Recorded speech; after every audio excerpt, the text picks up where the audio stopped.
laing relihiyon mahimo sa daghang paagi ug usa niini mao ang malinawon nga paagi sa dialogo sanglit katoliko ug ang ubang mga relihiyon gihigugma sa usa ka Dios ug gitulguha niya nga maluwas ug masayod sa kamatuoran.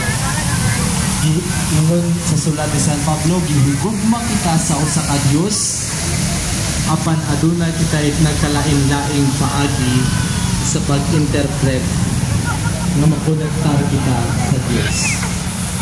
So, adunay upat ka punto nga akong pagatukion sa kuwang gibasa nga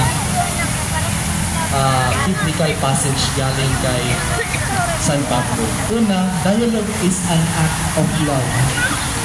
Di ba kung makikistorty kita na ay tawag na naon tayo flavor sa gugma o mag-istorya kita sa isa ka tao nga hindi mo kaila naon tayo anong na flavor sa gugma. Kung isa ka tao ibuhat, matod ba? Imago ba'y ibuhat siya sa image and likeness of God. O dili lang ang katoliko ang ibuhat sa image and likeness of God. Ang ugan ko religion kay ang tao.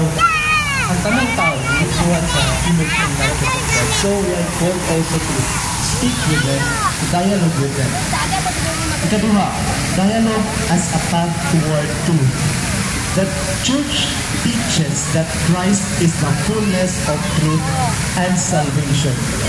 So, ang atong simbahan, nagkatuo ngayon na si Kristo ang tuguran sa kamatuoran o kaluwasan.